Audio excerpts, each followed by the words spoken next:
네, 지금 네거티브가 좀 너무했다라는 말씀을 주신 가운데 다음 기사, 경향 이 기사로 좀 같이 넘어가 볼까요? 대통령실 행정관이 김기현 홍보물을 전파해달라고 요청을 했다는 의혹입니다. 네, 지금 국민의힘 당원의 단톡방에 지금 이걸 좀 공유해달라라고 시도를 했다라는 거고 안철수 후보 비방글을 올린 의혹도 있다. 이 대통령실 행정관이 이랬다더라라는 안철수 후보 캠프의 주장입니다. 근데 여기에 대해서 홍석준 의원님, 네. 사실 금요일 오후에 이 의혹이 처음에 제기가 됐습니다. 그런데 그러고 토요일, 일요일 주말 동안 대통령실에서 얘기를 할 법한데도 입장을 안 냈어요. 왜 그런 걸까요? 오늘 입장이 나올까요? 그래서 지금 투표 중이기 때문에 사실 입장을 내기는 사실 쉽지 않을 것 같고. 투표 중이라. 예. 그뿐만 아니라 또 이제 그 어제 계속 이슈가 된 게 그리고 이제 국민의힘 선관위에서 공식적으로 좀 주의 요청을 한 게 네. 어느 당협은 누구누구를 지지한다. 이런 또 문자도 굉장히 좀 많이 돌았습니다. 저희 네. 당협만 하더라도 또 제가 대구 달서구 갑이기 때문에 달서구 갑 당협은 누구누구를 지지한다 이런 어떤 문자가 이제 진짜입니까? 돌아왔습니다. 예. 그런 게 좀 있어서 이게 좀 굉장히 조금 문제가 돼서 저희 이제 네. 당 선관위에서 공식적으로 주의 요청을 네. 뭐 한 게 있는데 아무래도 이제 막판까지 경쟁이 네. 좀 치열하다 보니까 뭐 이런 어떤 일까지 생기는 것 같은데 우리 윤경호 의원님 말씀하신 것처럼 정부 여당의 그 당 대표 선거에 있어서 좀 이런 거는 조금 자제가 좀 됐으면 좀 필요할 것 같고 그다음에 이번에 네. 이렇게 투표율이 높아지게 된 또 하나의 큰 배경이 뭐냐면 네. 모바일 자체도 굉장히 이제 그 이전보다는 익숙해진 것도 있지만 전대 룰이 바뀐 것도 큰 영향을 미칩니다. 그 전에는 이제 여론 이제 30%가 있는데 이제 완전히 이제 당원 100% 하다 보니까 당원들의 의사 결정이 더 좀 중요시 여기되다 보니까 네. 좀 더 많은 사람들이 관심이 이제 가서 투표율이 이렇게 많이 높아진 것이 아닌가 예측이 됩니다. 그런 해석도 사실 가능하겠네요. 이 당의 주인은 나다. 지금 당원들이 본인 한 표에 대한 소중함을 더 크게 생각을 하고 적극적으로 좀 할 수도 있겠다. 투표를 할 수도 있겠다라는 생각이 듭니다. 일단 투표 중이기 때문에 투표가 진행 중이라 지금 얘기하기는 좀 어렵다라는 입장이신 건데 김경만 의원님. 근데 입장을 발표를 이 대통령실에서 안 하면 또 오해할 여지도 있지 않을까라는 생각도 들거든요. 당연히 국민들은 오해하지 않을 수가 없을 것입니다. 앞서 선거 과정에서 국민의힘 전당대회를 바라보는 국민의 시각이 윤심 전당대회다, 윤심 지명대회다 이런 생각을 많이 가져왔어요. 그리고 대통령의 당무 개입이 상당히 보통 수준을 넘어서고 있다. 그렇게 많이 생각을 해왔는데 대통령실이 특정인의 당선을 위해서 개입을 했다라는 보도가 나오니 네. 과연 대통령실은 국민의 그 심부름을 하는 공무원들이 일을 하는 것 아닙니까? 공무원은 무엇입니까? 정치적으로 중립을 취하도록 돼 있고 선거관리 부분에 있어서는 당연히 중립을 취해야 되는데 특정인 누구나 알 수 있는 윤심 후보의 당선을 위해서 홍보 부대로, 홍보 부서로 전락했다. 이 부분은 공무원의 정치적 중립을 위반한 것이고 만약 그렇다면 대통령실이 일정 부분 또는 조직적으로 개입했다는 의혹을 갖지 않을 수가 없어요. 그래서 그 부분은 분명하게 밝혀져야 되고 그 밝혀진 결과에 따라서 일종의 응분에 또 처벌을 받아야 된다고 생각합니다. 네. 지금 뭔가 입장을 밝혀야 되는 거 아니겠느냐라고 말씀을 주셨습니다. 사실 이런 논란 자체가 결국은 관통하는 건 윤심이 될 텐데 중앙일보 기사 같이 좀 보고 얘기를 이어가 보도록 하겠습니다. 국민의힘 전대 7년 만에 대통령이 참석하는 전당대회입니다. 때문에 친윤 후보가 과반을 득표할 것인가 여부가 더더욱 주목이 되는 전당대회다. 네.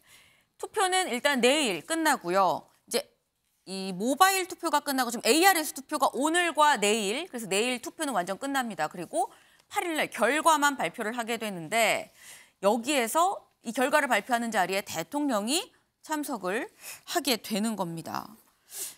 지금 이런 상황이 윤경호 위원님. 지금 대통령이 직접 오는 전당대회에 친윤 후보, 김기현 후보를 얘기를 하는 게 아닐까 싶어요. 과반을 득표할 수 있을 것인가 여부, 과반 득표할 수 있을 거라고 보십니까? 글쎄, 전 1차 투표 때 결론이 나는 거 이게 참 쉽지 않을 것 같다. 아까 이 모바일의 편리성 때문에 네. 투표율이 높아진 것 같다고 저는 분석을 했습니다만 네. 그래도 어찌됐든 내부에서 티격태격 뭐 줄다리기를 하는 과정에 뭔가 심리를 자극한 측면이 있어요.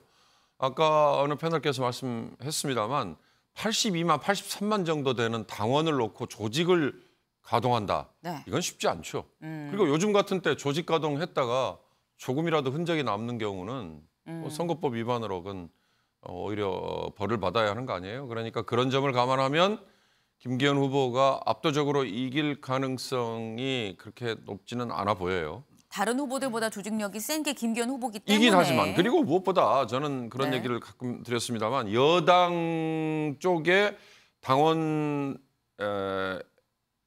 활동을 계속 해온 분들의 생리상 네. 항상 이기는 편이 우리 편이거든요. 그러니까 대세를 따라간다는 거죠. 그러면 대통령실이 김기현 후보를 이렇게까지 직접적으로 밀어준 전례가 없잖아요. 이런 걸 감안하면 김기현 후보를 향해서 쏠림이 있긴 있을 텐데 그럼에도 불구하고 김기현 후보가 압도적인 질주를 못하는 거는 여러 가지 약점이나 뭐 이런 게 있겠죠. 그러나 과연 대통령이 참석하겠다고 하는 8일 날 결선 투표 가지 않고 결론이 나느냐. 그러려면 과반 이상을 확보해야 되지 않습니까? 그건 좀 쉽지 않아 보인다. 그게 제 개인적인 생각입니다. 일단 뭐 대통령이 뭐 직접적으로 뭐 개입을 했다라고 말씀을 하신 거는 일단 이 윤 의원님의 개인 의견이라는 점을 좀 말씀을 드리고, 다만 친윤 후보가 김기현 후보를 지칭을 하는 것 같다라는 부분은 아마 좀 다 같이 좀 동의를 하지 않으실까라는 생각이 드는데, 홍석준 의원님. 네. 근데 김기현 후보가 1차에서 친윤 후보인데 과반을 못하면 부담이 윤 대통령한테 갈 수 있거든요. 어떻게 보십니까? 글쎄 뭐 1차 투표에서 과반 못한다고 해서 그게 대통령한테서는 안 간다. 부담이 갈지는 무관하다. 않고, 사실은 이제 전대 룰이 이제 바뀌었기 때문에 이제 결선 투표가 생겨서 이렇게 마지막 이제 변수가 이제 생겼는데 지금 현재 판세를 보면 사실은 한 일주일이나 열흘 전까지만 하더라도 사실 저는 뭐 반드시 결선 투표 갈 거라고 좀 생각을 이제 들었는데 네. 이제 막판으로 갈수록 소위 말하는 사표 심리, 내가 이 후보를 좀 찍으면은 과연 될까? 이런 심리가 사실은 유권자 입장에서는 어느 선거를 불문하고 다 있게 마련이거든요. 네. 그래서 사표 심리가 많이 좀 작용이 돼서 결선 투표 안 갈 수도 있겠다는 생각이 최근에 이제 뭐 그저께부터 좀 들기 좀 시작했습니다. 네. 뭐 저희들 의원들도 그렇게 이야기하신 분도 많은데 어쨌든 앞으로 이제 이틀에 걸쳐서 오늘부터 ARS가 뭐 있습니다만은 네. 저희 이번에 전당대회를 통해서 일부에 좀 잡음이 있었지만 굉장히 많은 어떤 국민들, 특히 당원들이 관심을 갖고 투표율이 높아지고 이렇게 한 것은 뭐 저는 굉장히 좀 좋은 어떤 흥행이다. 뭐 그렇게 생각이 좀 듭니다. 지금 홍석준 의원님은 그제부터 좀 감이 왔는데 1차에서 아마도 끝날 것 같다라는 말씀을 또 주셨습니다. 샤표 방지 심리 때문에 뭐 되는 후보에 좀 밀어주는 경향이 생기지 않겠느냐라는 말씀을 또 주시기도 했는데, 이게 이제 1차에서 끝날지 결선까지 갈지도 좀 포인트인 거고, 김광삼 변호사님. 네. 최종 투표율, 지금 이미 이 지난 2년 전 전대의 최종 투표율은 넘어섰거든요. 네. 최종 투표율이 어느 정도까지 나올까요? 어떻게 전망하십니까? 그건 예측이 좀 어려운데요. 제가 볼 때는 아마 뭐 아주 역대 최고는 나오겠죠. 그래서 이례적이긴 한데 아마 ARS 투표 자체는 네. 아마 조직표에 좀 많이 좀 반응을 할 것 같아요. 왜냐하면 이제 모바일 투표는 그래도 약간 젊은 층들이 네. 굉장히 익숙하고요. ARS 이제 전화를 걸어서 응답을 받는 거잖아요. 그래서 상당히 이제 기존에 있던 국민의힘 지지층에서 그래도 좀 연세가 있는 층들이 이제 반응을 많이 할 것이다 이렇게 봐요. 그러면 결과적으로 한 80만 명 된다는데 네.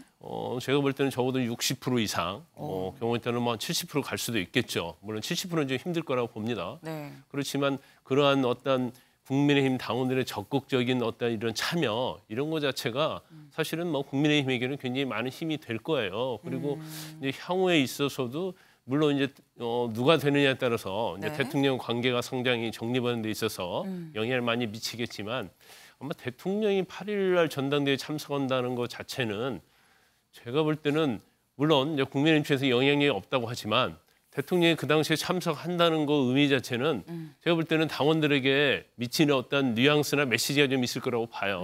그래서 설사 또 2차 결선 투표로 간다 하더라도 네. 그날 만약에 윤석열 대통령이 참석을 하게 되면 또 2차 투표에도 저는 영향이 있다고 봐요. 그래서 이제 뭐 이거 자체가 아주 결정적인 영향을 주지 않을 수도 있겠지만 네. 결과적으로 대통령의 의중이 뭔가를 나타낼 수 있는 그런 행동이나 제스처라고 봐요. 그래서 지금 자체 아까 우리 홍석천 의원께서 말씀하셨지만 전당대회의 어떤 투표율 그다음에 어떤 투표 분위기는 좀 전에 비해서 우리가 많은 바람을 일으킬 수 있다고 했는데 네. 이제 그런 것들은 좀 약간 잠잠해지지 않느냐 이제 그런 느낌이 좀 오는데 네. 뭐 결과는 좀 봐야 알겠습니다. 네, 결론은 결과를 봐야 알겠다라고 맺어주셨어요.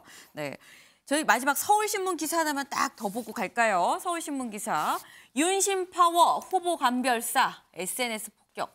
선수보다 더 눈에 띄는 장외 선수들입니다. 네, 짠. 지금 3명이 눈에 들어오죠.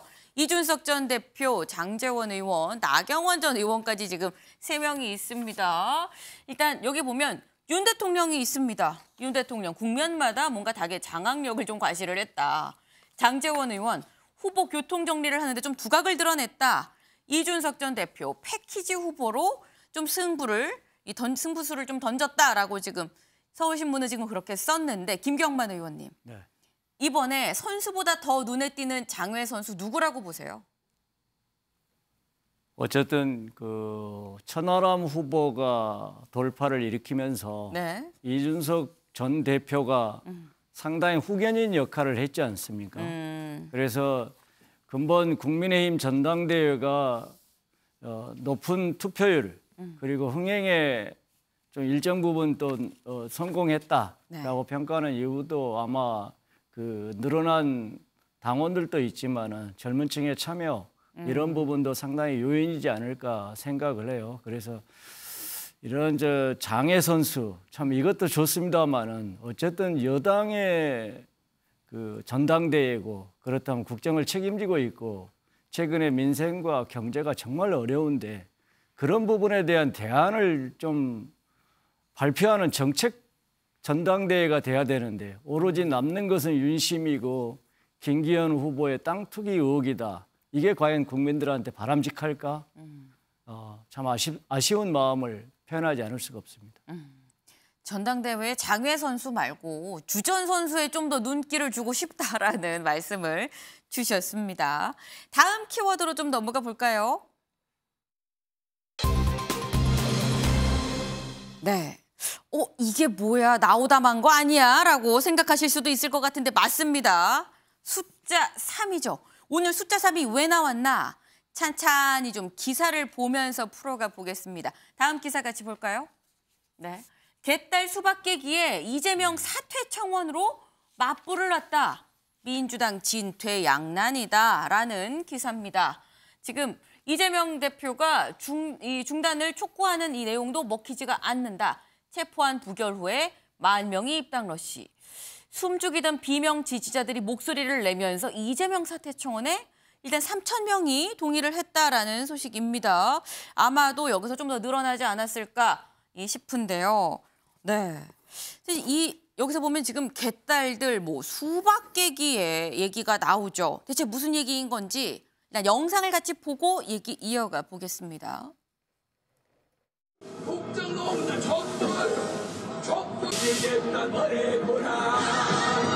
같은 용기를 오늘 수박 깨기 퍼포먼스를 이따가 할 예정입니다. 38명 됐어요. 자, 수박들 가자! 네. 대표님 만료에도 좀 당원분들이 내부 공격을 지속하고 있는 상황인데 그런 상황 좀 어떻게 보실까요? 가족끼리 좀 더 관심 가져주세요. 대표님 사퇴 청원도 지금 당원 게시판에 올라왔던데. 네. 이 지금 이른바 개딸들 민주당의 강성 지지층이 수박 모양의 뭐 풍선이라고 해야 되나요? 그 지금 깨는 그런 모습을 지금 보고 오셨습니다. 이게 언제냐? 이재명 대표가 재판에 출석한 지난 3일 지금 민주당 당사 앞에서 이 지지층이 수박을 깨는 모습이었는데 여기에 대해서 이재명 대표 말을 굉장히 좀 아끼는 그런 모습이죠. 이재명 대표 이 사퇴 청원도 올라왔는데 어떻게 생각하십니까? 라고도 물었습니다만 묵묵부답이었습니다. 김경만 의원님. 네. 샤이 비명계가 얼마나 된다고 보십니까? 글쎄요, 그거 뭐 정확히 예측할 수는 없지만은 네. 어쨌든 지난 27일 그 체포동의안 부결 이후에 네. 이재명 대표는 기회 있을 때마다 당의 혼란과 갈등을 부추기는 행위를 중단해달라. 지금은 당에 단합할 때다. 도움이 되지 않는 행위는 중단하는 것이 바람직하다. 수시로 이야기를 했어요.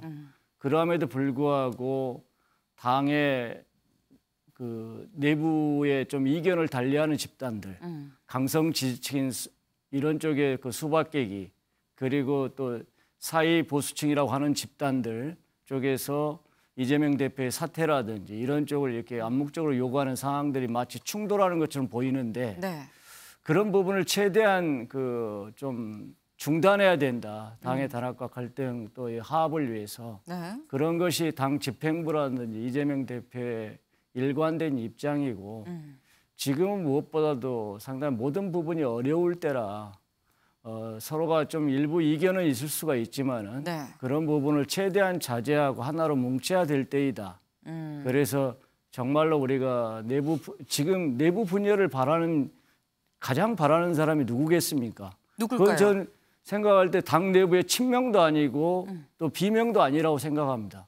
이재명 대표 본인 스스로가 당의 단합과 화합을 굉장히 강조했지 않습니까? 네. 그러면 여기에 당원들이 물론 일부 이견을 달리할 수도 있지만 하나로 이렇게 서로가 모아야 된다라고 생각을 합니다. 민주당의 분열과 갈등 이것들을 부각시키고 바라는 집단 그것은 민주당이 아닌 상대 지정 아니겠습니까? 오히려 이것들을 도와주는 꼴이 된다. 그래서 그런 부분을 최대한 자제해야 되는 것이 양쪽 진영 아닌가 그렇게 생각합니다. 네. 지금 양쪽 진영 다 좀 친명 비명 다 좀 자제해야 된다라는 말씀을 주셨습니다.